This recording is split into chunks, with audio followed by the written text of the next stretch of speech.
It's my pleasure to introduce Dr. Michael Oppenheimer today. Michael got his PhD, University of Chicago in chemical physics. And in the early 80s, he became involved in a group called the Environmental Defense Fund, which I guess is now called the Environmental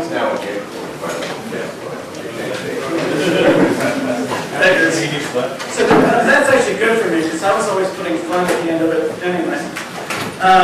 And then in 2002, he came here to Princeton. I got to know Michael a number of years ago. Probably, we were just trying to figure out exactly when. It was probably in the second assessment report, probably 93 or 94. And the thing I remember about, I have a vivid recollection of talking to Michael about changes in the ocean's thermal anti-circulation, the ocean circulation, the impact of that weakening. And the thing that I remember most was that Michael immediately asked me very, very good questions.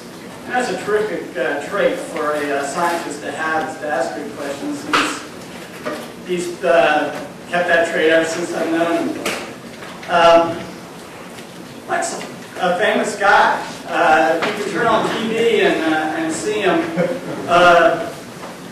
order once a month. I've seen him on various PBS shows. He's also been on Nightline and ABC's This Week and the NewsHour. And if you're a certain segment of population, you might be impressed that he's been on Oprah. And if you're in a different kind of segment of the population, you might be impressed that he was on the Colbert Report. So today, Michael's talked about a critical aspect of the IPCC assessment, is ice sheets and sea level rise, and how should the IPCC handle deep uncertainty.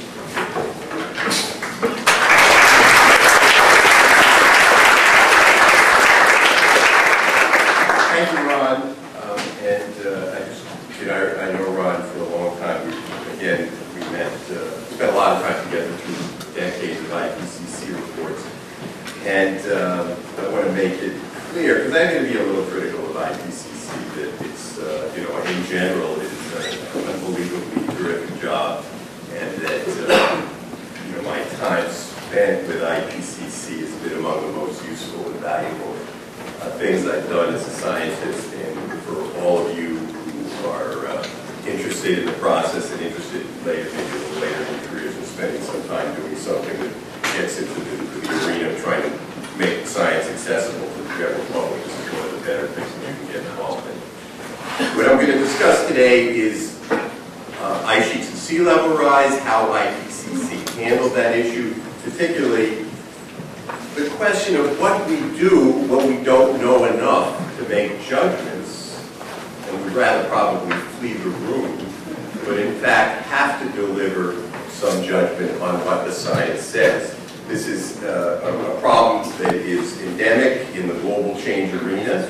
Scientists are faced with making judgments about complex systems which are underdetermined, where there aren't enough observations, where the models are known to be deficient.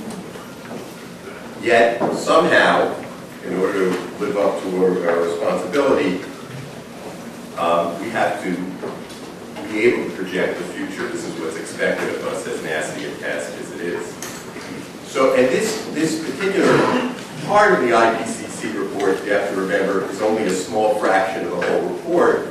95% of it, in my view, IPCC did a very good job on at least 95% of what they were asked to do with this. But I do feel that the area of sea level rise, and particularly the implications of changes in the ice sheets to sea level rise, was an exception. But it's fertile ground for thinking about how these sorts of areas of great uncertainty can be handled better in the future. So this talk basically marches through four areas. What did IPCC actually say about sea level rise, both in this century and for the longer term? Why is predicting ice sheet behavior so problematic? And we spent a lot of time in this talk talking about ice sheets and why they're such messy systems. What IPCC might do differently in the future, and most important, actually, what the glaciological community, I don't know if there are any glaciologists here, probably not, but that community, in my view, organize itself in a way to make itself as useful to IPCC's efforts as it could be. I think there's also a lesson there about how scientific subcultures can be interacting better in order to make the business of delivering useful messages to policymakers more effective. So as I said, you should also keep in mind IPCC's been struggling with this problem of sea level rise and the ice contribution for as long as it's been in business. And you will find that over time, there's been a lot of unhappiness with the treatment that ice sheets have gotten. Part of that is inevitable, but part of it, I think, could have been avoided by a better interaction between IPCC and the ice sheet community and a broader view of how you look at complex systems. So I hope to get to what's involved there at the end. AR4 is better than its predecessors in its treatment of ice sheets and sea level rise. Yet, because of the rate at which our understanding has changed recently, it could look worse. That is, there have been a lot of observations of ice sheets recently which are pertinent to the question of future sea level rise, and IPCC, I think, finds itself in a little of a quandary about how to handle all that new information. Yet, IPCC's treatment of sea level is advanced in a way compared to what it was previously, and as I said, 95% of the report was terrific. So let's look at sea level rise. This is the combination of really two sets of data. The red data and the blue data are global sea levels measured by tide gauges, which are flotation devices which are not globally distributed. There was some question for a long time about whether they were representative of the rate of the global mean sea level rise, but then starting in the early 1990s, data from two different satellite instruments became available as the black curve, and they indeed confirmed that the tide gauges were giving us an accurate picture. Sea level rise over the last century is about 20 centimeters on a global average basis. But if you look at in detail at the recent pattern of sea level rise from the two sets of satellite data, you actually see there's been an acceleration. Actually, if you look at this graph, it took a while, but IPCC finally decided you could see acceleration in this graph too, that the upward curvature here is meaningful.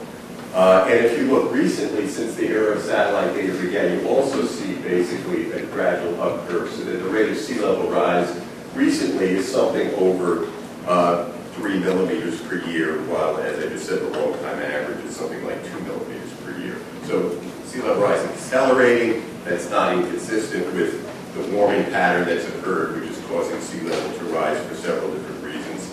And so this all fits with the idea that over time, we're going to see a greater sea level rise. In the future, IPCC summarizes data in a chart, which itself is a little bit controversial. Take a look at this in detail. It's a chart which occurs in the summary for policymakers. I think it's in the synthesis report. It's in the underlying chapters. And you'll see the different contributions to sea level rise. First of all, thermal expansion, which we talked about here before, you're all familiar with it. The melting of land-based ice in glaciers and small ice caps. The disintegration or melting of the large ice sheets. These are all direct contributors to sea level, in particular the thermal expansion, of course, as I'll show later, a sort of a crazy quilt geographic variations. This is the overall sea level rise by no means uniform in its geographic pattern. And so the results we get, and I urge you to don't look at this column because I don't believe the numbers in here. I think the observations in there are pretty meaningless, actually. The numbers to me that are meaningful are the last 10 years over which we have, again, good satellite data, and the 100-year trend. And we see here that the observed cumulative, this is a budget, so the total amount of observed sea level rise that's gotten by adding the contributions of these components together is 2.8 millimeters per year. Now you might ask, what's observed sea level rise in the case of thermal expansion? Since nobody's sitting there measuring the up and down of the sea level, what it is actually a semi-empirical modeling exercise where the measurements of temperature change at depth are put into a model calculating the thermal expansion versus what the sort of starting from zero models which calculate the temperature we show. And there's pretty good agreement there. These glaciers and ice caps come from inferences from measurements of individual glaciers and then modeling, which is expanded up to the multi-level of glaciers. And this is a little bit of a trick that IPCC pulled that nobody was that happy with. You see, the models for Greenland and Antarctica are garbage, basically. And I'll say that, and don't ice sheet models are the throw things at me. But that's my view, and you can tell them if you like.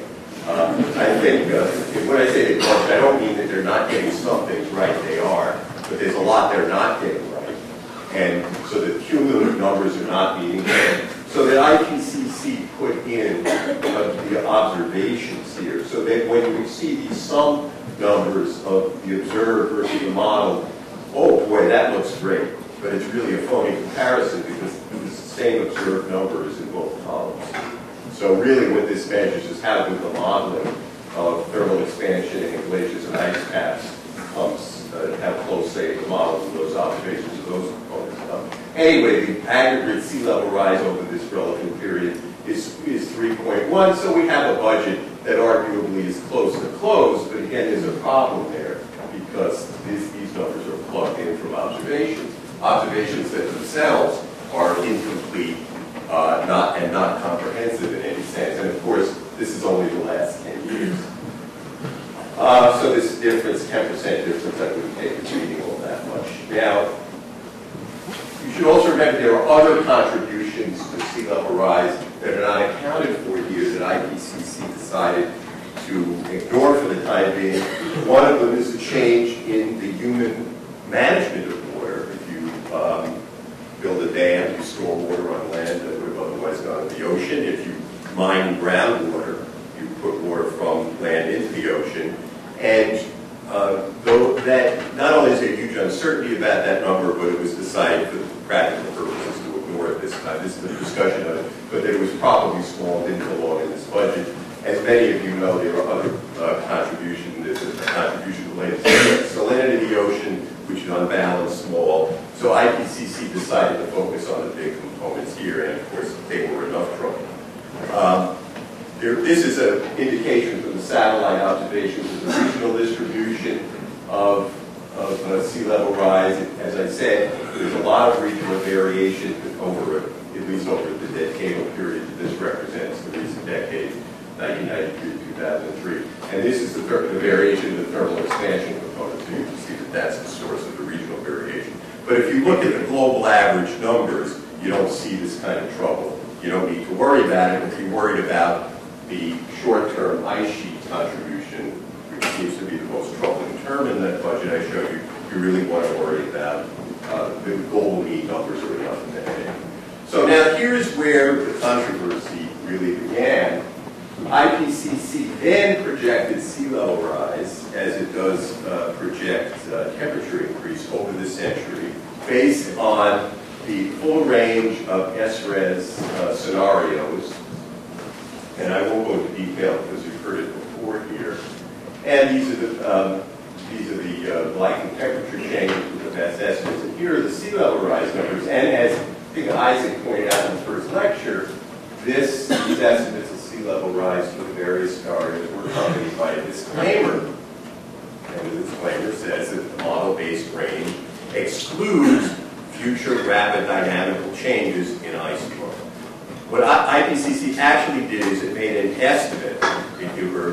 It took an estimate of the recent contribution to ice sheet loss due to dynamical processes as opposed to melting, and I'll talk about that a little later. And it assumed that that contribution would remain constant throughout this century, and it added that contribution into this number. Now, for the reasons which I'll show you later, there's good reason to believe that contribution is not going to remain constant. Some people might argue it's actually going to get smaller. I think more people argue that it's likely to get a lot bigger. And so these numbers, which represent the range of sea level rise that might be expected from an given IPCC scenario, given the range of sensitivity of the accompanying climate model to reduce it to its simplest form, these numbers do not by any means represent the full range of uncertainty in future sea level rise. The IPCC said as much. They have a lot of text that accompanied this table, which made it clear that this was not the full range. Unfortunately, by publishing actual numbers, numbers are potent, they get picked up, they're much easier to reproduce in a newspaper story than is this much text telling you why you shouldn't believe the numbers. And that is the nub of the problem. At one point, I originally thought going into this process that publishing a table like this was smart. By the end of the process, I thought it was a dumb idea, frankly, because the numbers, I realized, are what are going to get attached to what people's minds are going to get attached to. And these numbers had the interesting property that the range of projected sea level rise was smaller than in the TAR, the third assessment. And that really grabbed a lot of people's attention. And there were news stories after IPCC, after the fourth assessment came out, which asserted that sea level rise was now thought to be diminished compared to what it was thought to be 6 years ago. And of course, depending on which part of the press you listen to, read, or surf, you'll get the view that this means that the world is not coming to an end for ridiculous, and that everybody who believes in global warming is hysterical. By the way, I just taught a class for an hour and a half from a source, so I apologize if I had to stop over my voice and so on. So that became problematic. Now you might ask yourself, why did the range change? I think I have that on the slide here. Yeah. The range changed for several reasons, some of which represents, anything be done about it? I guess I would have to rewrite the graph and see what the bottom said. This range is narrower in AR4 than in the TAR for several reasons. Notice that the bottom end comes up and the top end goes down, and that's why the range narrows. One is that IPCC used incommensurate methods for determining uncertainty. It did not use the same methodology in the TAR and the STAR. So some of this doesn't represent any change in modeling of sea level. It doesn't represent any different view about temperature change. In fact, the temperature range for the SAR, for the AR4, I'm sorry, is bigger than the TAR. So if that was all that was at issue, the upper end should have increased. That's not what it's about. Part of it had to do with the dirty details of how you calculate an uncertainty range in a complex modeling exercise. And I asked one of the lead authors on this section if he could explain to me why the differences, what the differences were, the methodologies between AR4 and the TAR. And he said, no. So I figured if the authors couldn't understand it themselves, each author, I'm sure, understood part of it, but when you add it together, they didn't understand it. I doubt any one of them understood all of it. Maybe Jonathan. I sort of gave up trying to work too hard to try to understand it myself. In any event, it was incommensurate measured methods and sort of an opaque way of transmitting what was at issue versus SAR. But also there is no doubt that there were changes made. I did a comparison in both the glacier component and the thermal expansion component, which indicate there was a change in the physical understanding of the system, which translates as a reduction in the range, we translate into a reduction in the range of uncertainty, in particular, a lowering of that upper bound from about close to 1 meter to about 2/3 of a meter. So that's one problem with the IPCC rendition of this. Another problem is the emphasis on numerical results from basically either from invalid models, and I'm going to be very harsh about the models, and I apologize to people who have model philiacs. There were occasions in this report, for instance, when IPCC emphasized that the model showed that the ice sheets would be stable for periods on the order of a millennium. That is, if they disintegrated, it would be a slow process that would be millennial in scale. That, of course, is that's a result from the current generation of ice sheet models, which show the ice sheets are going to, if they deteriorate, will do it only slowly. And it has effects on the view of what's going to happen to sea level rise in the 21st century, because if the ice sheets are only degrading very slowly, you're not going to get too much of a contribution to this during the century. In fact, we're expecting to get a positive contribution from Antarctica because of increased accumulation, and a small negative, not so much moderate negative contribution from Greenland, balancing out to not much of a net ice sheet contribution over this century.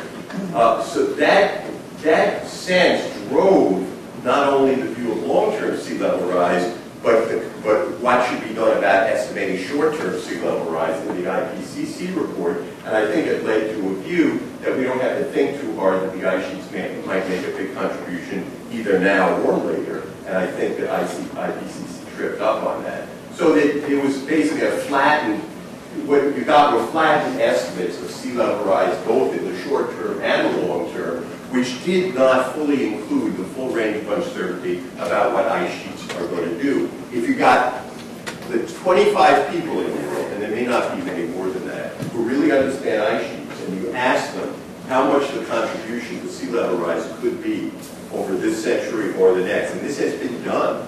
These are called formalized expert elicitations. They are carried out using methodologies which are sensitive to social psychology, basically, what happens in group dynamics. You get almost a flat distribution, with some people saying these things are going in 100 years or 200 years, the full 40 feet. Other people saying they're stable forever. We can, we can nuke them and they're still going to be there. And then the full range in between. There isn't a distribution. It's flat. There's nothing you would recognize. That sense did not somehow penetrate into IPCC's assessment of either long or short-term sea level rise. There was really, although the recent observations, there's been a revolution in observations of ice sheets, were looked at very carefully in IPCC, particularly Chapter 4. That understanding did not penetrate into the projection chapter. So there's a rich body of information about how fast the ice sheets have been losing ice. But of course, these are consistent with their long time scales, whether they're 100 years or 1,000 years. So there's a sensible unwillingness to just take current projections from the last 10 years and project them forward. You can't do that and really get a result you're confident in. On the other hand, if you don't have confidence in the models, you can't throw away information and not pay attention to it. And essentially, I would argue, IPCC rejected empirical and semi-empirical methods in assessing sea level rise for the 21st century and beyond. And then finally, IPCC did a very fine job, this is what this says, is paleoclimate information, of looking at the history of the ice sheets, assessing what they did in previous warm climates like the Bohemian 130,000 years ago, and trying to infer what that may mean for the future. They had a lot of verbiage on what happened in the Bohemian. It was right next to the verbiage of what the model said, but they never really put the two together. There's one sense that tries to link them. So I think a more integrated approach, this is the bottom line of my talk, in fact you can leave right now, that what we need is a more integrated approach that really, from the get-go, and that means T equals 0 when the IPCC process starts, gets people from the three working groups together, different methodologies within working group 1, and tries to concentrate on getting a coherent and integrated picture of what the ice sheets might do. So for instance, one now famous study, on the contrarian study to IPCC on sea level rise, was Stefan Rahmstorff's study, where he did a semi-empirical analysis trying to derive the coefficient for future sea level rise from what the temperature sensitivity of sea level rise has been over the past 150 years. And he got a range which is, instead of 0.2 to 0.6 meters, he gets about 0.6 to 1.4 meters. And you can say, again, that this is not a sensible approach because it's trying to project based on a historical sensitivity. The historical sensitivity may not survive for long in the future, but again, if you think the models that you have aren't any good, this is information that's useful. And it is being used, by the way, so it is literally useful. People aren't just using IPCC at this point, which is a good thing. Coastal communities, when they're planning sea level rise, are looking at a wider range of uncertainty. Similarly, there's another paper, not much recognized by people, which looked separately at the glacier component, which came out also just as IPCC had finished up, and which showed that the glacier, if you try to use a semi-empirical approach on glaciers, that IPCC similarly seems to be underestimating what's going on, because the glaciers have been accelerating recently. Now, these accelerations don't have to stay. This could all be noise. We could get to next week and everything grinds to a halt. But we don't know, and in assessing uncertainty, there's more than the internal model-based uncertainty. I think the community as a whole has gotten much too used to using the range of modeled outcomes as the true range of uncertainty, and it just ain't so. We have many experiences like the ozone hole, which we know those. So let's talk about the ice sheets in some detail. Here's Greenland, and here's Antarctica. Greenland contains an amount of ice which, if it were fully released, would raise sea level by about 7 meters. Antarctica is, from an ice point of view, two separate continents. East Antarctica, which has no real history of large movements in the ice sheet and is believed in large measure to be more or less stable. On the other hand, it's got 60 meters of ice, so if only 10% of it is unstable, that's a problem. And there are some issues about that around the fringes here. West Antarctica has a history of moving. It has a history of shrinking in warm climates, a history of expanding in cold climates. Some of those motions may have been rather rapid, that is century scale rather than millennial scale. And it has several areas, as I'll show you later, which are moving fast right now. The reason it is believed for this the difference in physical behavior is that most of Antarctica, the ice is bedded above sea level.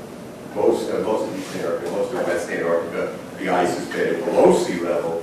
And one way to really put it in a pointed way is there is no model right now, no credible model which shows a stable grounding line for the ice. That is, we don't know why there's an ice sheet there. We don't know why the ice isn't already in the ocean. That's a problem. 5 meters of roughly sea level rise equivalent of West Antarctica, 60 meters by East Antarctica. I'm covering over a lot of details, like the continent's going to rebound, etc. So what is all that? What does that mean? Well, this is the graph Al Gore showed. And an inconvenient truth, Florida today, Florida with the Greenland ice sheet goes completely Florida, if both the ways that West Antarctica ice sheet and Greenland go. Florida and the southeast United States, if they all go, including the East Antarctica ice sheet. I put a big X here because in the global warming business, it's easy to go overboard and try to scare everybody with the worst possible story. So I've sort of split the difference. This is the worst possible story, but I don't believe it's going to happen. I think there is some credibility in the notion that almost all the ice in East Antarctica is resistant to anything less than a double-digit warming, or sustained over a long period. Could we sustain a double-digit warming over a long period? Yeah. Do I think we're actually going to get there? No, I think we're going to do something before that happens. I bet took a vote that tried to split opinions. So this is the red terrain is not going to exist anymore. It's much of New Jersey, of course, here. If we get a 6-meter sea level rise, because it's below 6 meters. Of course, local sea level rise is complicated. There's a lot of things going on aside from just an application of the global number. There are tectonic differences in one part of the coast to another. There are isostatic effects which vary. There are sediment patterns, sedimentation patterns, which vary place to place. But this, so it may be plus or minus a little bit here. But still, don't buy land in North Carolina on the coast if you think if you have to be spoken to, right? This is the Gulf Coast. The dark areas are the ones that would be below sea level. If we got waste plus Greenland plus a couple of hundred years of thermal expansion plus wiped out the glaciers, so it's quite a lot of land. The Gulf Coast goes way up past Houston here. And worst story would be a place like Bangladesh, a delta. It's settling anyway due to compaction of the delta, groundwater withdrawals.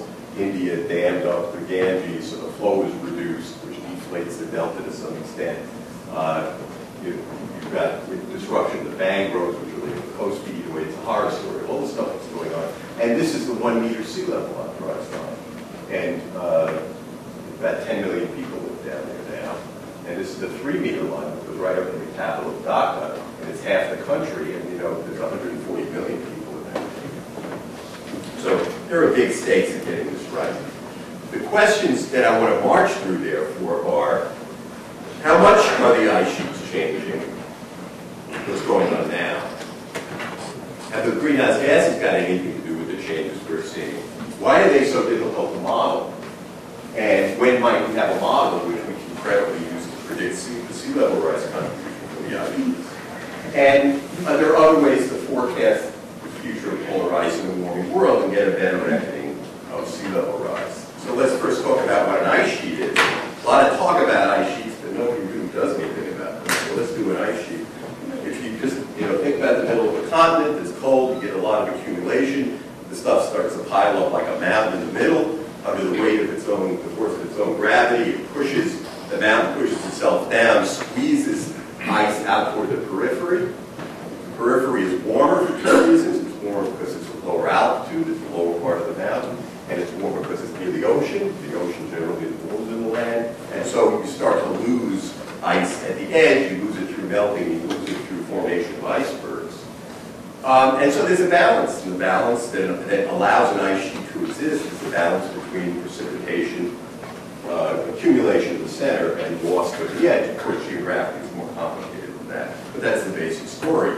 The area, the point where the ice goes to float, is called the grounding line. It's the division between the continent, the edge of the ice of the continent, and the ocean. And if the continent happens to be below sea level, like much of West Antarctica, which would be an archipelago if there were no ice on it, then this grounding line area is below sea level, and there is some reason to believe, as I said, that such a grounding line is unstable. The other thing about this ice is it can have a wet base. Counterintuitively, because of geothermal energy which is insulated by the presence of all that ice, the base of the ice can be melted. And because it can be melted, it can be slippery. And because it can be slippery, ice not only melts, but it moves. So, ice both melts and moves. We think we have skill at modeling melting. And that's the good part of the story. Probably the melt models are pretty good. They've been validated by looking at small ice caps like Svalbard or Iceland. And we may be okay at modeling ice when it's moving slowly. Ice that moves slowly, if the base isn't melted, it's gripped to the frozen to the base and it deforms and goes like this. And it turns out there's generations of modeling that kind of ice motion. We had it down pretty well. But we had really no skill at all at modeling fast-moving ice of the sort we see in parts of Greenland and much of West Antarctica. And that's the crux of the problem. And there is lots of observational evidence now that our ice sheet models have failed, except maybe for this melting. Ice is being lost from Greenland, and when I say being lost, I mean the last decade, where we have good observations. About twice as fast as expected. The melt component might be more or less right, but we didn't have a dynamical component. We didn't expect parts of Greenland to be moving fast while it is. And second, or at least if it was moving, we expected the motion to be balanced by further accumulation, but it isn't. It's moving, parts of Greenland moving too fast to stay in balance. And Antarctica, which we expected, as I said before, to be growing due to enhanced accumulation from a warmer atmosphere, is in fact shrinking for two reasons.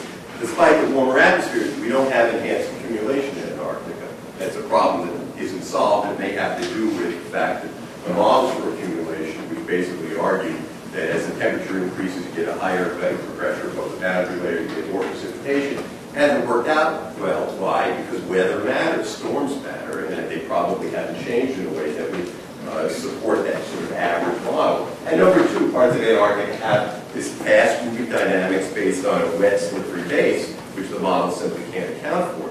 So you get patterns that look like this. These are synthetic aperture radar accountings of what's going on in Antarctica. Much of Antarctica, the big circles are mass budgets, gigatons per year of ice loss for these particular regions, okay? You don't have to worry about it too much. The blue to purple to red in here is the speed that the ice is moving. So you have ice moving in these regions, the three regions of Antarctica, which is the Filchner-Ronne ice shelf, the Antarctic forage, the Antarctic Peninsula, Pine Island, Mayor, Amundsen Sea region, and the Ross Ice Shelf region. The ice up there, coming off the continent, is moving at 1, 2, even 3 kilometers per year. That might not seem like a lot. It's glacial for some people, but it's fast for ice. The fastest ice on the continent, on the Earth rather, is some glaciers in Greenland which move 10 or 12 kilometers per year. But this is a lot. If you looked at a mass budget and you asked yourself, how fast could you lose all of West Antarctica if the ice were moving at several kilometers per year and not balanced by enough accumulation? It's a few hundred years. So these motions are fast and need to be taken into account. And in fact, most of Antarctica, well, Greenland, the change in the melt season is what caught people's eye. The melt extent is shown here by the orange area in 1992, and then more recently in 2002. And you can see it, it looks like almost half the ice sheet now during the peak of the summer melt period is actually melting away. And that's straightforward and not unexpected. That's due to the temperature trend up there. What has been unexpected is that some of these outlet glaciers here on the edge have started to move much faster, and then a significant portion of the mass balance is being determined by these fast-moving glaciers, or the mass imbalance. There are many different methods that have been used to follow the changes in Greenland. These are ice elevations over Greenland derived from satellite radar, airplane radar, or laser altimetry of the ice sheet height, the famous GRACE experiment, the gravitational measurements of the paired satellites, and then there's the synthetic aperture radar. All this stuff together gives you a consistent picture that the blue areas of Greenland are deflating, so to speak, and the yellow areas are increasing. So in Greenland, you do have increased precipitation in the middle, but you have enough increase in loss at the edge, so the ice sheet on balance is losing ice, and that's a consistent picture recently, and making about twice as large a contribution to sea level as the models project. If you look at the mass balance for both continents, this square is the latest finding what I showed before from Eric Rideau, is Greenland, is Antarctica. It shows the bar, the length of a bar is the range over which, the time span over which a measurement is valid or average, and the height of the bar is the amount of ice loss. And you can see Greenland may have been more or less close to balance back earlier in the early 80s, and then seems to have tipped over the edge, and now all the recent measurements show a substantial negative mass balance. For Antarctica, the picture is more complicated because East Antarctica is more or less stable at this point. Most of the cumulative measurements recently have come in showing that the continent is probably losing ice on balance, and that's because of a large loss of ice in West Antarctica. And again, these are not predicted. However, lest you think this is a simple picture, don't. This is only basically 10 years of data I'm showing you. You have to be insane to think 10 years of data is really, you have to rein in your enthusiasm for the end of the world based on 10 years of data. For instance, a couple of glaciers in Greenland that had started moving very fast over the course of a year, just they didn't stop, and they reverted to their old rate of balance very quickly. The key message then for ice is that these big ice sheets that look like they're just there, they're big dummies that don't do anything. Bob Shatter call them big dumb ice sheets. They just sit there and take the punch from global warming and nothing happens. Well, it turns out, due to global warming or not, they move fast. Parts of them move fast. Now, if you're in this is only noise school, it doesn't bother you, because you think they're going to move fast, slow down, accelerate, decelerate, and the world will go on merrily. If you're in the cataclysmic school, you think, aha, every bit of variability is really a trend, and we're sunk. And so, deciding which of those, neither of those extremes is going to be right, probably. So what's the truth, and how much is variation, and how much is trend? And that's where you need a subtle hand to try to really figure this out and project into the future. And it's complicated because at every location here is a different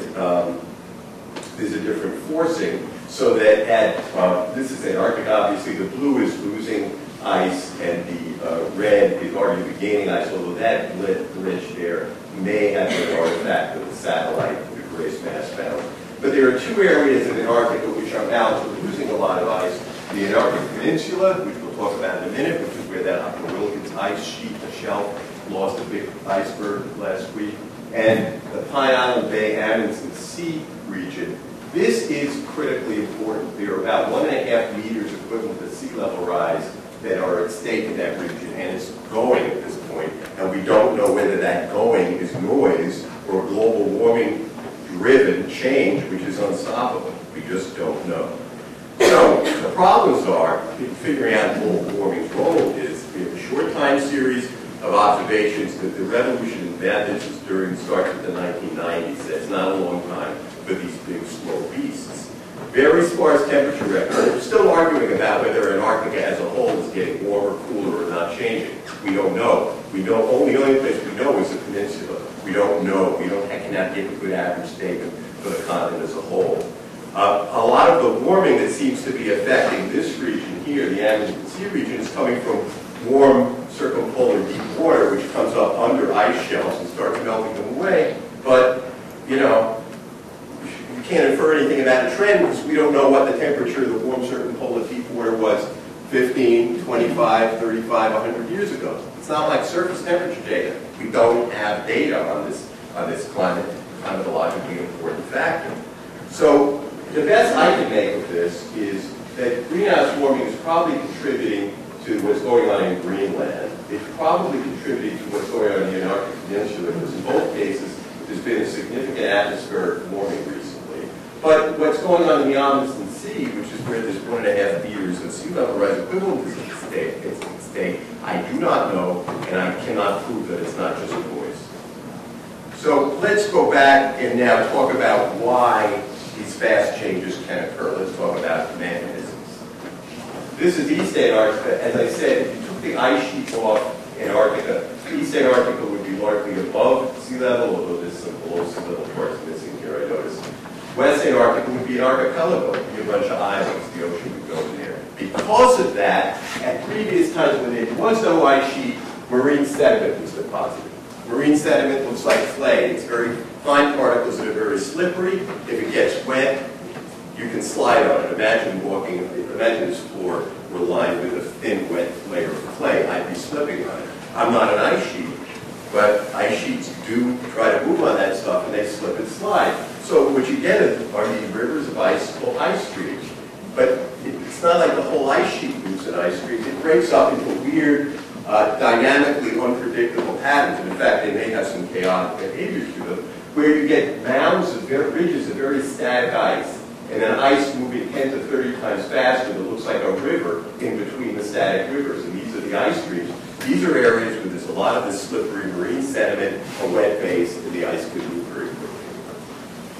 So in Antarctica, in West Antarctica, there's this whole region. There are two regions, one in the Ross area and the other feeding into the Filch-Garani ice shelf, which break up into these fingers or streams, these ice streams, where ice is moving very fast. And when I started, this from a paper I wrote 10 years ago, and I got curious about what the ice sheets were doing, so I looked into it pretty deep. I wrote a review paper that was published in Nature. What struck me is that people were using these ice sheet models which could not reproduce ice streams. They do not find ice streams in these ice sheet models. But yet, the mass budget for West Antarctica is determined largely by the mass loss through the ice streams. So it's like, you know, punching a hole in a reservoir and then trying to figure out why the reservoir is going down without being able to predict the flux out of the hole. That's what's going on here. It struck me right away that these models have a problem. And it gets worse over time because the ice streams are not unique peripheral features. They, in fact, if you look at the satellite data carefully, you can find regions of fast motion that go way back from the coast up to the very center of West Antarctica. And one theory is that these ice streams are dynamic regions where they're essentially pulling ice that would otherwise be static out of the center. Let's go to sort of the cataclysmic view. The stablest view is that they are a transition zone between stable ice and ice near the periphery that's going to be disintegrating, and the ice streams provide a stabilization feature that allows the ice sheet to stay in place. No matter, we cannot predict the ice streams because we do not have a good model. The control of the ice streams flow isn't just from the slippery stuff at the base. Friction at the sides here is important. The static ice actually rubs against the moving ice, or vice versa, and slows it down. And right up here, at the end of the stream where it hits the ocean, there is this floating feature called an ice shelf. I've referred to it several times. You've heard about these things in the news. Ice shelves provide buttressing or pushback against these moving streams and keep them slower than they otherwise would be. The reason they do that is there's a tendency for these floating ice shelves to get jammed up on the bedrock in one place or another. So this creates back stress that keeps this mound of ice, which is the interior elevated ice connected by an ice stream to the ice shelf, keeps it from slipping into the ocean. So the key issue, you notice this ice shelf is floating on warm water. What happens if the water warms? What happens if the atmosphere above the ice shelf warms? You then melt the ice shelf to release the ice into the ocean, and if so, how fast? That was a hypothesis. No one knew what would actually happen. The hypothesis goes back 40 years, and it turned out recently we got a natural experiment showing that this actually is the way nature works, at least temporarily. But before I get to that, let me talk a little bit about what ice sheet models can and cannot do. Ice sheet models predict ice motion using something called the lens law, which is an empirical law from the laboratory, which comes from determining how ice behaves when you stress it, in this case, stressed by gravity, stressed by friction at the base. It's then combined with what's called a shallow ice approximation. Anybody have a pointer? I just lost mine. No? All right. The shallow ice approximation, which is the key to the whole problem. The shallow ice approximation was used because these models are so complex and to be numerically intractable. And in order to be able to solve them, you had to make an approximation that all dynamics were local.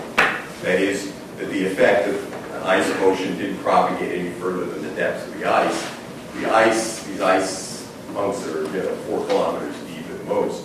So you had a range of a few times 4 kilometers due to the shallow ice approximation over which ice motion would, over which parts of the ice sheet would interact with each other. Once that approximation was determined, it was kind of a cyclical sin in ice sheet modeling, where the ice sheet model showed no response if these ice shelves, which are hundreds of miles downstream, were removed. But then it became a circular argument, because the argument became the models don't show the ice shelves have any effect, therefore the ice shelves don't have any effect. Even though they didn't have any effect because of the inherent way that the models were built. And getting out of that vicious circle is now the key issue in ice sheet modeling. And the models had no hydrology. They didn't have a way to get the water to the base. They didn't have a good way to predict the melting at the base that occurs due to friction. So some of the key features that make an ice shelf, an ice sheet move fast just aren't introduced into the models. And now ice sheet modelers, realizing how important this is, are scurrying to solve the problem. But it's a very difficult problem. Not only is it a merit stuff, but the physics is tough too. So an ice sheet model, as we know, it can't possibly generate an ice stream, therefore it can't get the mass balance of one of these ice sheets correctly. And there are multiple flow regimes. It's a nasty, horrible observation poor situation. Now, consider the very long term, say beyond the 21st century. Again, there's no way for one of those models is going to predict what's going to happen in response to global warming because they do not have these features in them. And the changes in the ice sheets that we're seeing recently show that they do have the ability to respond rapidly. But without being able to reproduce these fast features, you can't possibly mimic any of those rapid responses. Furthermore, waste being a marine, waste being a marine ice sheet, it has this threat of an unstable grounding line. This most recent work by Christian Schuh has, he's the best hope we have solving the grounding line problem. He's been unable to produce an ice sheet model that holds the ice, and that's kind of a strange and scary prospect. So what it comes down to is the ice may well be held in place by this buttressing effect of ice shelves. Now, we had a natural experiment performed us recently where the ice shelves in the Antarctic Peninsula did start to disintegrate.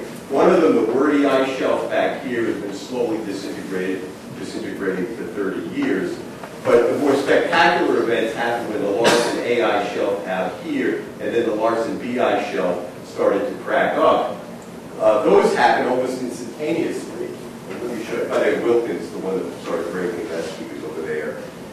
This is what you've probably seen these pictures. I love them because they show how deeply ignorant we are. This is the Larsen B ice shelf, the northern part of the Larsen B ice shelf, 31 January 2002.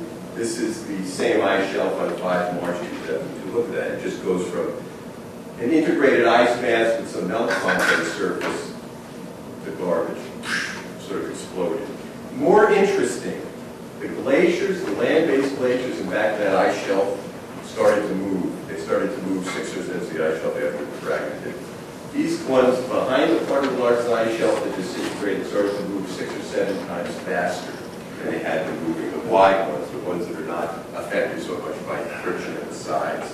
On the other hand, the glaciers behind the part of the ice shelf that was not disrupted, did not move. This experiment proves, essentially for a short time scale, we don't know what will happen in the long term, whether there's a hole, that if you remove an ice shelf, grounded ice will start moving faster into the sea.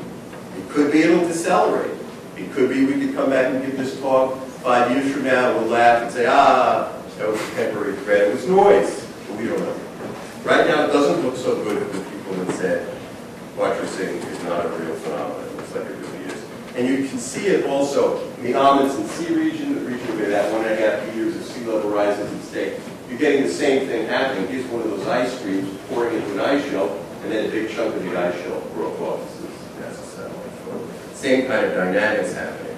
And even in Greenland, the Oppenheimer glacier has shown the same kind of effect with its ice shelf starting to melt due to global warming, and that resulting in unhinging of the grounded ice and an acceleration into the ocean.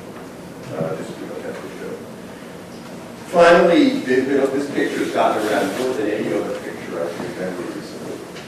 It's in the scientific world anyway. I mean, I don't think you see that on YouTube. But this is Milbank, which is a place where the water from the surface of Greenland goes right to the base of the ice sheet again. It's a plot that shows that surface melting can be coupled quickly to the base. There's a lot of controversy. There's one set of observations that suggests that this melting accelerates the base of the motion at the base of Greenland. Some other measurements would suggest that it's not important for most of the ice. So now we get to the key question of future behavior. You'll notice, I'm going to go back here a second to the map of Antarctica. There are 3 critical regions for Antarctica. Although all this exciting stuff with ice shelf is happening on the peninsula, it doesn't contain a lot of ice. It could all go in the ocean. It would not be ideal. It would be a technical sea level rise. It would not be anything all that interesting in the context of the other parts of the sea level rise problem. But this ice shelf here, and the ice shelves in Pine Island Bay hold back almost all of the 5-meter equivalent of sea level rise from West Antarctica. The ice shelves here are already seriously eroded. It's not clear they're providing much buttressing anymore, and the ice there is gradually accelerating. Again, we don't know for how long, but it is possible that 1.5 meters is already a goner. We just don't know. The key question then becomes, how much warming would it take to knock out that ice shelf and that ice shelf? So let me get that for us here. So, the best reckoning we have is that those major ice shelves would stay in place for a surface warming up to about 5 degrees. Then they would start to melt away. But basal melting, the kind of process that we're having in the Amundsen Sea embayment, with 1.5 meters is at stake, warm circumpolar deep water coming up under the ice shelf and melting it away. That is a process which is destroying the Amundsen Sea ice shelf. We don't know 50, 100 years from now how circumpolar deep water will be affected by the buildup of the greenhouse gases. We don't know whether it will affect the 2 larger ice shelves.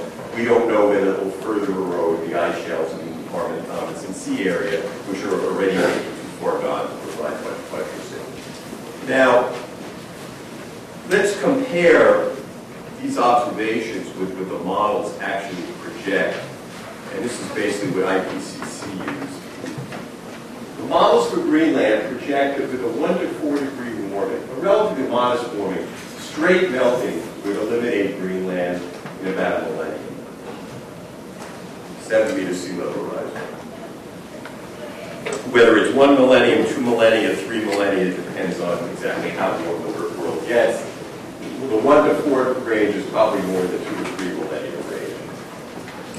But the same models, again, that don't have much dynamics in them, suggest that over the course of the total loss of waste over the course of several millennia for about a 5-degree rise.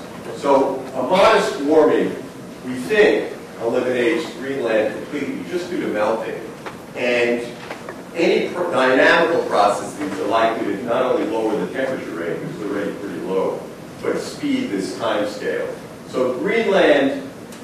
looks like if we keep warming the world, even for a sort of relatively modest global warming, it doesn't have much future. West Antarctica may be stable for a higher temperature range. These are the model conclusions. But the key question then becomes, are those timescales credible? And the major feeling in the community now is they're not credible because these are models which do not embed the key dynamics which are producing ice streams and which give the ice sheets the ability to react rapidly to global warming. So if the models aren't any good, what do you do? Well, one thing IPCC did is look back at the paleoclimate information. And the last time it was a little warmer than today at the pole, it was in the median. It was about 3 to 5 degrees warmer in summer. What were the ice sheets at sea level doing? Greenland, the ice extent in Greenland was probably smaller by an equivalent of about 2 to 4 meters of sea level rise. We don't know whether Antarctica was smaller or not. We don't have enough information. Global mean temperature probably was not much different in the median, but the poles were probably, or at least the center, the Vostok ice core would show a warming today of maybe 3 degrees, and the ice cores in Greenland would suggest 3 to 5 degrees plus some off, and 3 to 5 degrees warmer than today. And sea level was about 4 to 6 meters higher, or 0 to 6, depending on who you believe, but IPCC prefers a 4 to 6 meter range. So, and one other bit of data, it looks like all these changes occurred with spurts of sea level rise with rates greater than about a meter per century, which would suggest, again, a century scale, time scale is relevant. This shows the smaller, this is one model of what the Greenland ice sheet might have looked like at the peak of the Eemian. There's argument about whether there was ice down here, but I don't have to go into it. And this is some inferences from oxygen isotope data at coral stands, which show rates of sea level. This is the 117 to 126,000 years ago. This is the current sea level stand. This is, 6 to 12 meters above the current stand. So some substantial ice sheet contribution. Some of the change as you move from the disintegration of the major Laurentide ice sheet into the place here above zero, where most of the contribution probably would have come from Greenland and Antarctica. You see quite a fast rate of sea level rise. Again, this is meters per century. This is not meters per millennium. So again, the idea that the ice sheet models are missing something is confirmed by the paleo data. But there are uncertainties. I don't want to go on with real experts into the audience about all the uncertainties of interpreting such data. All this is rough. But when you add up the numbers, if Greenland was responsible for 2 to 4 meters of sea level rise, because that's what the change in ice extent back to the median shows. And if it was 4 to 6 meters of sea level rise, it could have been a contribution of 0 to 4 meters from waste, but we're really not sure. So there's potentially both ice sheets are vulnerable. So putting all this information together, Working Group 2 came up with slightly different language than Working Group 1. We tried to, and then the differences were resolved in the synthesis report. We try to pack this into one sentence, which was crafted under severe duress from the government, which is what we came up with. There is medium confidence that this partial glaciation of the Greenland ice sheet and possibly the West Antarctic ice sheet would occur over a period of time ranging from centuries to millennia for a global average temperature increase of 1 to 4 degrees Celsius, causing a sea level rise of 4 to 6 meters. So what this says is that the true range of uncertainty for future sea level rise over the long term that you need to also account for when you look at the 21st century includes a serious possibility of century-scale sea level rise of a bunch of meters. That is not reflected in that table that I started this talk with, either in the table for what's going to happen in the 21st century or in the IPCC really in their reckoning of long-term sea level rise. In Working Group 1, these differences were closed in the synthesis report, which provided a nice integrated assessment of the whole thing. So back to the beginning, given the status of ice sheet models, given the current observed contributions of ice sheets to sea level rise, given the potential magnitude of the future contribution, the high risk, how much should we rely on the contribution, on doing assessments based on numerical models that we know of all? That's really what they're asking. If you're not going to use the numerical models, what else should IPCC do differently? So rather than just go, nah, nah, nah, nah, nah, I have a few suggestions.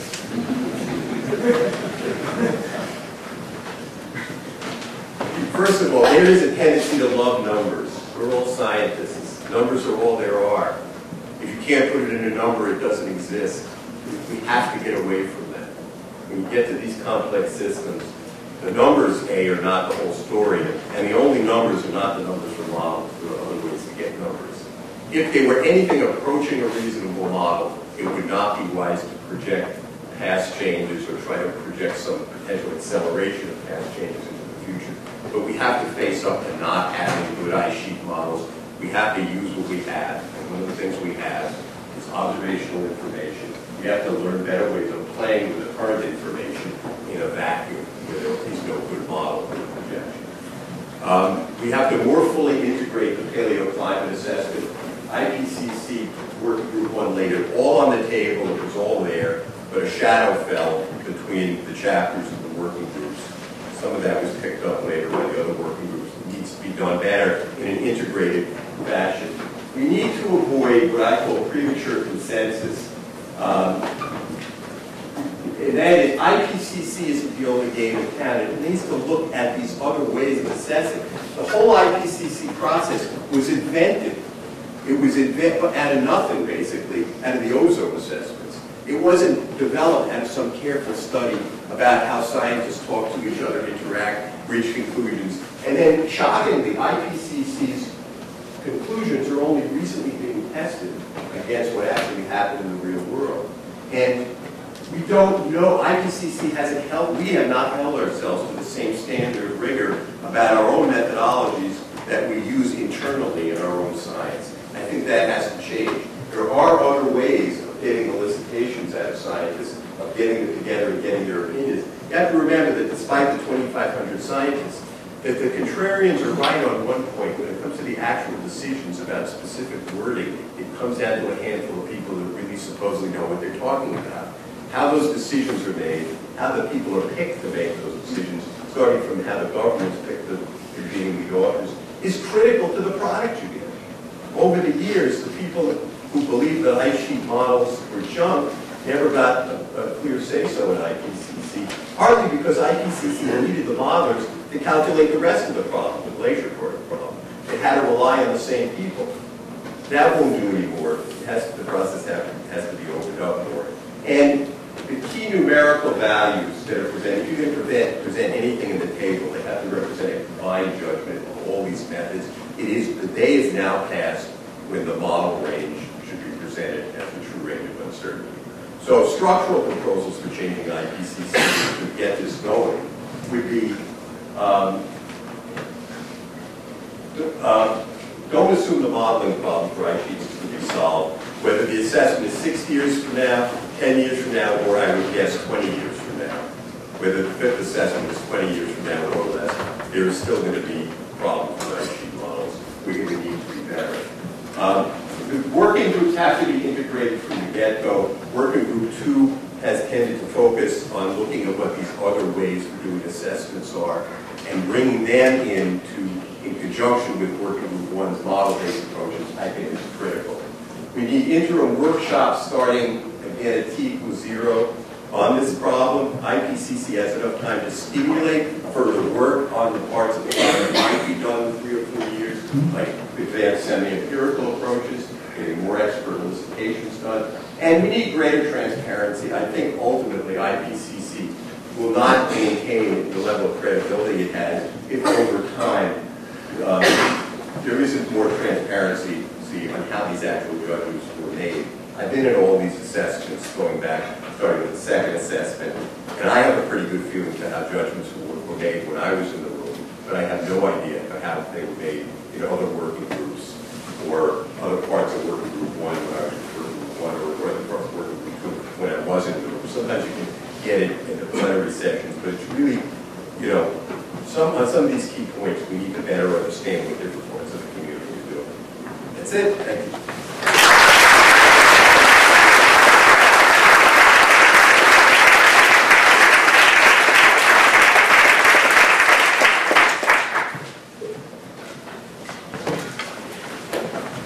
Is everybody dumbfounded? Yes. Andrew, you are never dumbfounded. I wanted to ask a question about the table that you showed at the beginning that cited the different sources of impacts on sea level rise, and basically, again, contextualizing the debate on ice sheets versus the variance in sea level rise expected only from thermal expansions. Right, so thermal expansion and glacier contributions historically have been, roughly equivalent over long term. Thermal expansion pulling ahead recently of glacier contribution. Maybe again there's some doubt about the glacier contribution is being picked up adequately. And the ice sheet contribution now is of about 15% of the total. So if it stays 15% of the total, we're in good shape, but we're not in terrible shape. But the trouble is that the contribution may decide to accelerate. Yes. Yes. I took it from what you said that nobody has a model that will simulate those ice streams in Antarctica. Nobody has a model that can make the ice sheet ab initio develop an ice stream. You can arbitrarily put an ice stream in there, but it's hard to believe that you got it right if you just got some. It's a little like doing clouds in the GCMs now. You might believe it on the gross level, maybe, but the details can't be right. And I'm sorry, Ron, am I right about that? You have to worry about it anyway. So, these features are very small. They're sub-grid scale. And they're hard enough we don't have enough data really, there's not enough observation to really make up a good sub-grid scale model for them.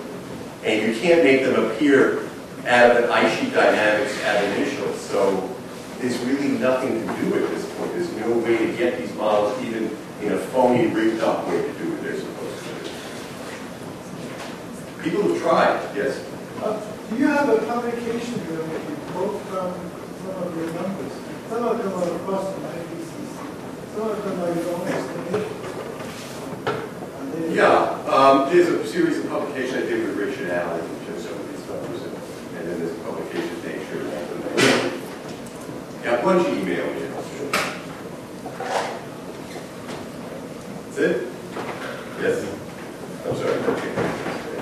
Do we have any idea of how much water we have dammed up in dams and reservoirs, and to what extent it has affected the current figures of these trends? Yeah, I mean, that was looked at by IPCC very carefully last time and this time, and with something with SAR also. And just over time, they've decided it's a small enough quantity so that, if there is an issue with human management of water, of the hydrological cycle, that the pluses and minuses more or less cancel.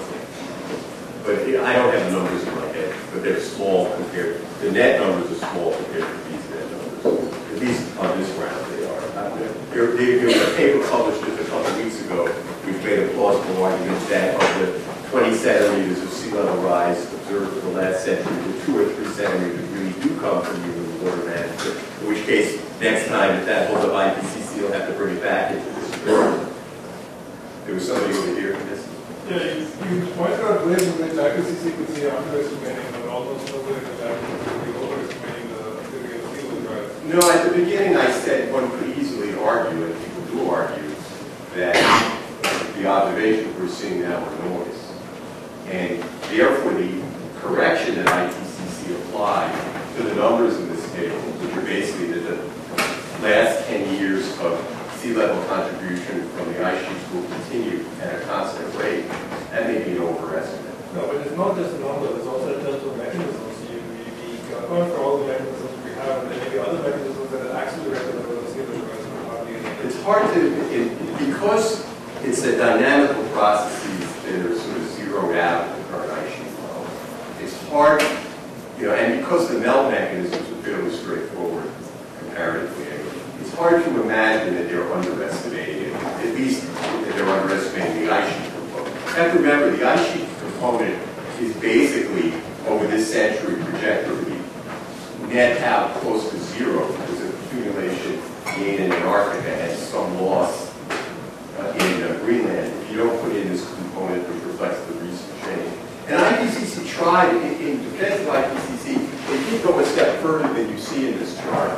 said these numbers could be off by 10 or 20 centimeters. They used a way to approximate what the further ice sheet contribution might be.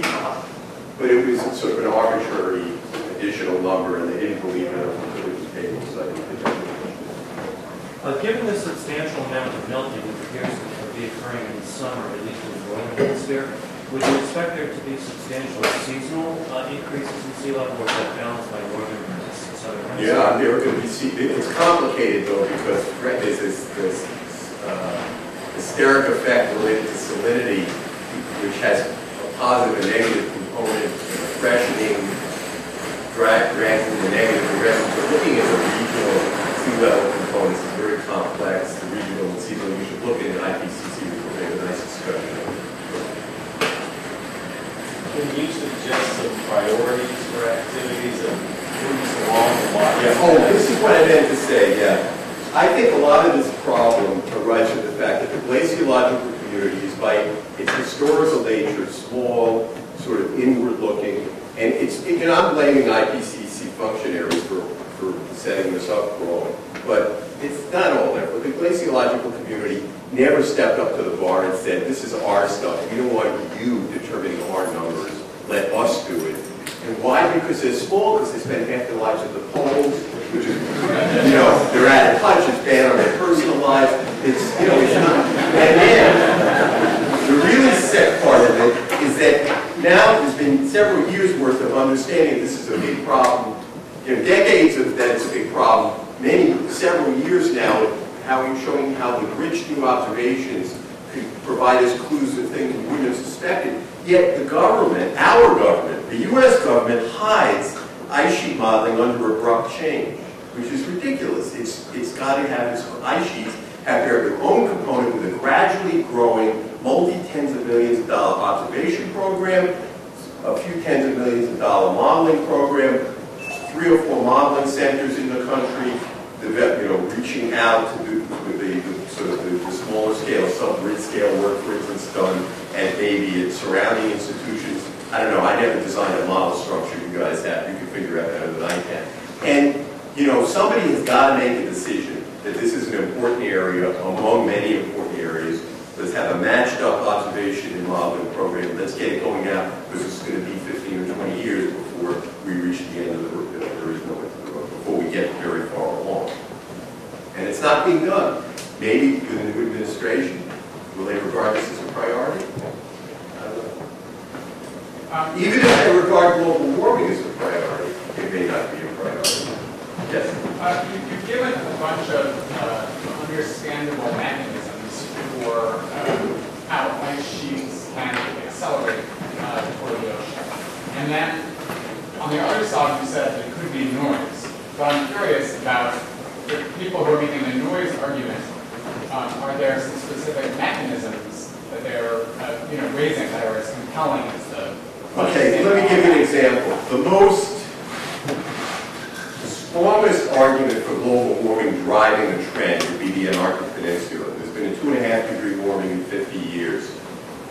But that warming is so big, it's way beyond what the models would say should have warmed. These are the good models, not the ice sheet models. These are the GFDL. The models don't show that big of a warming in 50 years in that area. So there's a question. So one question that's always says, well, there's a lot of this is being driven by essentially meteorological noise, that the warming will calm down, maybe the process. The ice changes are clearly related to the warming, but it's warming faster now than it will over the next 40 or 50 years. It's just one example. Another tough area is the Amundsen Sea, where we've got that 1.5 meters of say, where the ice shelves are shrunken down to a nub. Well, but we don't really know if there was a much bigger ice shelf 150 years ago, because that's the nastiest part of Antarctica to get into, and nobody's going there except now some nutty scientists are going to go there to make some impossible measurements. So, how can we be sure that it's just not a short time scale thing where the surface temperature hasn't changed that much? A little bit. the circumpolar deep water is warm, but it might have been warm 5,000 years ago. I don't know. Nobody knows. And so, you know, if you're in this problem long enough, you get a gut feeling that some of these things are a trend, but you also have another voice in your head which tells you how many times you've been wrong about what's a trend and what's noise. And that's the nest. That's where we're stuck. There is no simple answer.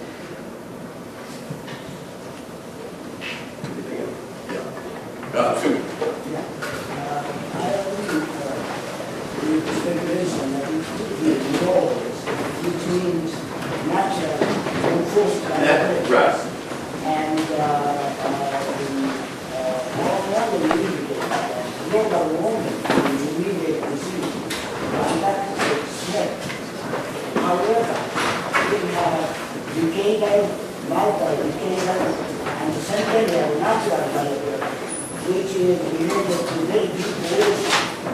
And so what could happen in Western Africa is, you know, if you look at your pictures, there is point A where ice is between rocks, but there is a point B, which is the other side, which is the ice is upleaving very rapidly.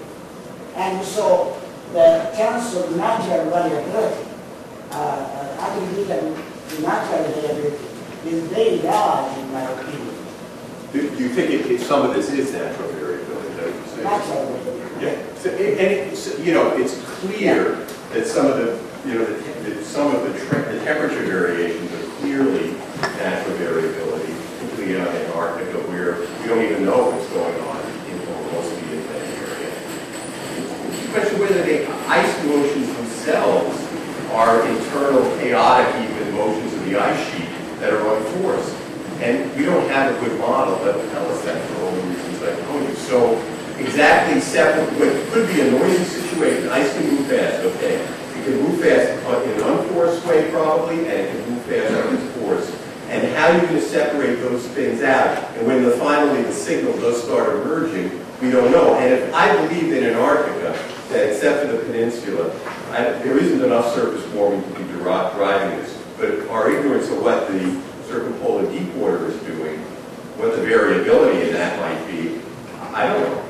You know, I won't say that it's a trend, and I won't say that it isn't. I just don't know. Do you guys know? You got some motion people here. Well, I mean, one of the things that makes the Antarctic Peninsula tricky is that there is a fair amount of evidence for centennial scale variability in sedimentation that people like Milbank and Milbank. Well, we have no idea what the mechanism is. But on the other hand, we do know that there are trends that would project onto bringing more warm water up in terms of the atmospheric shifts that would be driven by global warming. So the trend versus variability it's not necessarily a trend versus variability. No, it's not. The trend could show up as an enhanced mode of variability. In Antarctica, one of the bigger drivers of meteorology in the last 30 years or so, in other words, we have observations, is ozone. And ozone is anthropogenic, but it has its own set of dynamics, its own time scale, which is likely to politically manage that approach evolving. So I think one of the things we're talking about is trying to separate out the CO2 signal from an ozone signal that led to something like a 20% increase in the significant winds, which changes in the weather, changes in the ocean, etc. So even if you say that these things are anthropogenic, you have to separate out. Correct. And that does complicate the situation on the peninsula, where, of course, the argument has been made that, you know, the ozone, the existence of the ozone hole, the change in circulation has enhanced whatever warming the greenhouse gases would produce, and that could relax over time as the ozone hole heals, if it heals, which is, there is some question about how fast it will because of the interaction between ozone depletion and greenhouse forces. So. But on that, none of the current generation, to my knowledge, none of the current generation does the shift in one direction that you get from the recovery of ozone holes overcome the cooling of the stratosphere that you get from greenhouse. Yeah. Which is one of the things that is actually seen in the... So that's right. Yeah, that's okay. So. Anything else?